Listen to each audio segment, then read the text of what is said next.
میری لالچی ساس نے میری بیٹی کا سودا ایک ایسے مرد سے کر دیا جو بے اولاد تھا۔ وہ آدمی میری بیٹی کو میری ساس سے پورے 2 لاکھ میں خریدنے والا تھا، کیونکہ میری ساس نے مجھے کہا تھا کہ میں جب بھی بیٹی پیدا کروں گی وہ ہر بار کسی بے اولاد جوڑے کو میری بیٹی بیچ دیں گی۔ میری ساس کا کہنا تھا کہ اسے صرف بیٹی چاہیے، بیٹیوں سے اس کا دل بڑھ چکا ہے، اس لیے میں بیٹی کے پیدا ہوتے ہی اسے اٹھا کر ہسپتال سے بھاگ گئی۔ میں بھاگتے بھاگتے بہت دور آ چکی تھی، میں مسلسل 2 گھنٹے سے بھاگ رہی تھی۔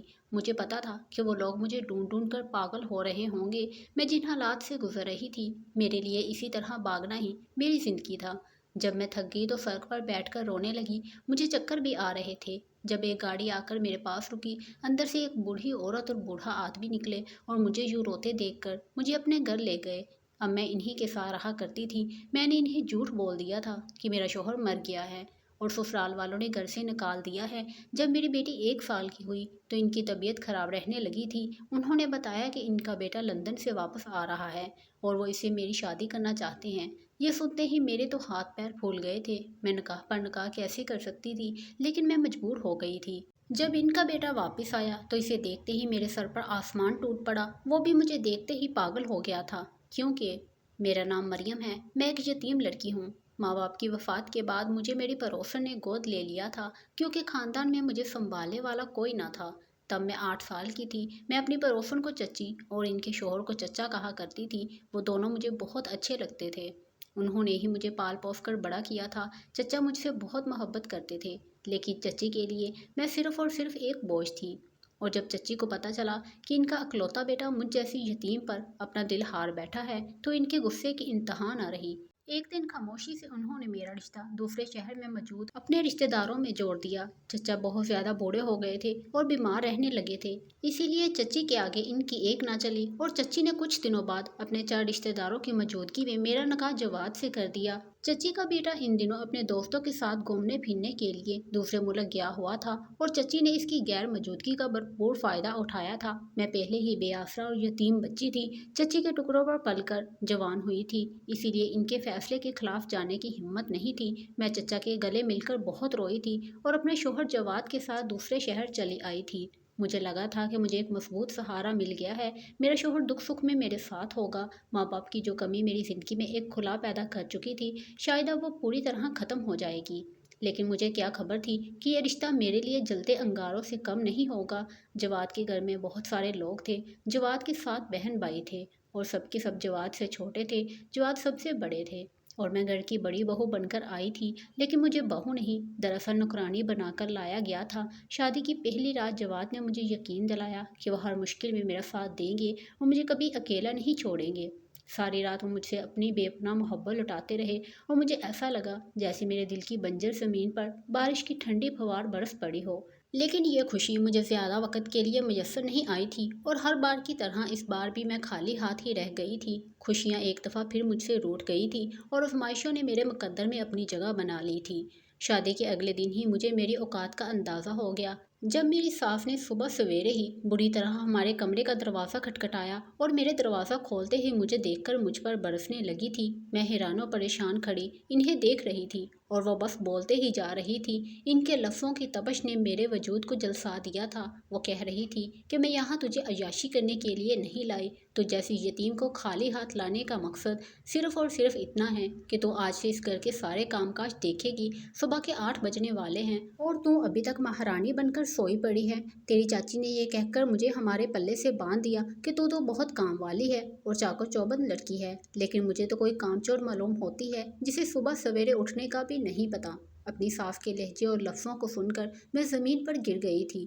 میری پڑوسن چچی نے مجھے جان بوجھ کر اس دلدل میں دھکیلا تھا اور جواد کی ماں نے مجھے ایک نوکرانی کے طور پر قبول کیا تھا۔ میں جیسے ہی اپنے کمرے سے باہر نکلی تو میری بڑی نند کہنے لگی کہ ہمارے بھائی کو اپنی اداؤں میں پھنسانے کی کوشش بھی نہ کرنا، میرا بھائی اماں کے سوا کسی کی بات پر اعتبار نہیں کرتا، اسی لیے ایسا کوئی کام نہ کرنا جس کی وجہ سے اس گھر سے دھکے دے کر تم نکالی جاؤ۔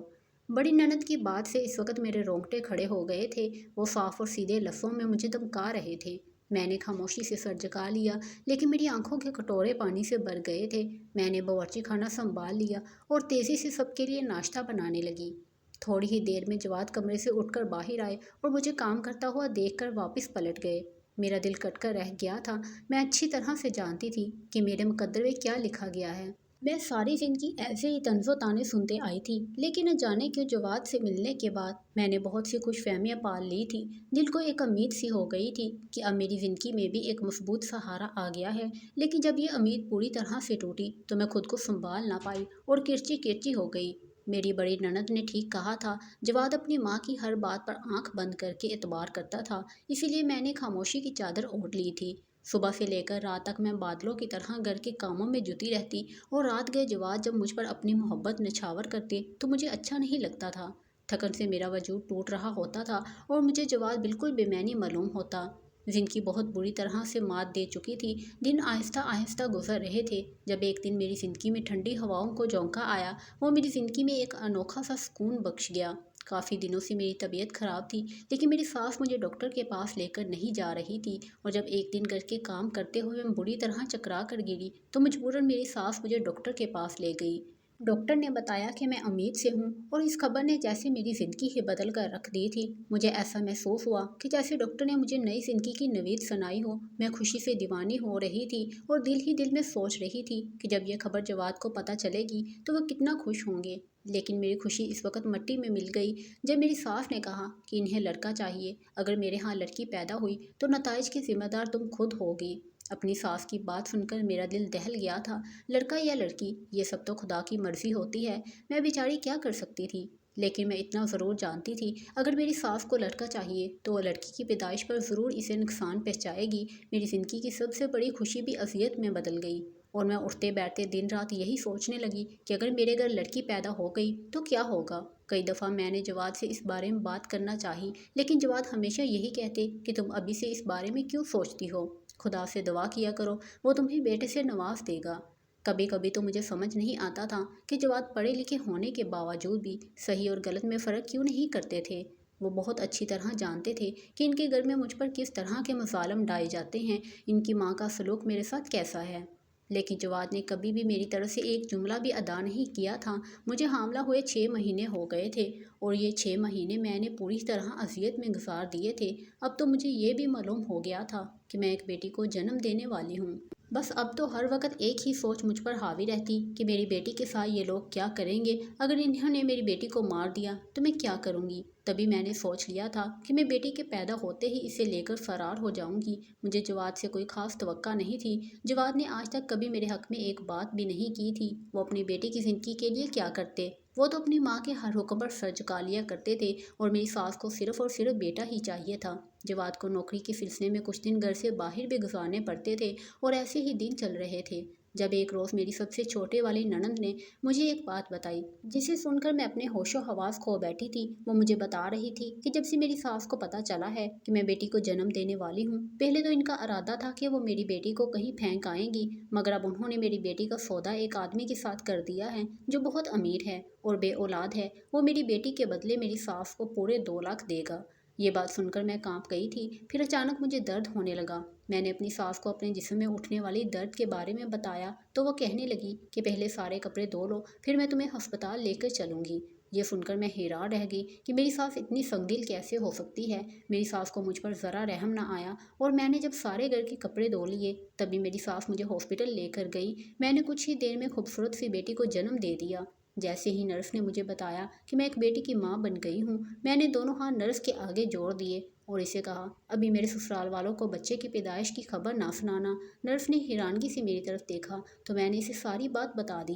میں نے اسے التجا کی کہ وہ مجھے میری بچی سمیت یہاں سے نکال دے، نہیں تو یہ ظالم لوگ میری بچی کو بیچ ڈالیں گے یا اسے مار دیں گے۔ نرس رحم دل عورت تھی، اس نے مجھے پوری طرح چادر اڑائی اور میری بچی کو میری گود میں ڈال دیا، اور ہسپتال کے پچھلے دروازے سے بھاگنے میں میری مدد کی، اور مجھے کہنے لگی کہ میں یہاں پر سب سنبھال لوں گی، تمہارے پاس صرف آدھا گھنٹہ ہے، تم یہاں سے کہیں دور نکل جاؤ۔ میں نے دل سے نرس کا شکریہ ادا کیا اور بھاگتے بھاگتے ایک خالی سڑک پر آ بیٹھی۔ میں کسی بھی صورت اپنی بیٹی کو نہیں کھونا چاہتی تھی، کیونکہ زندگی میں مجھے پہلی بار ہی اپنا کوئی خونی رشتہ ملا تھا۔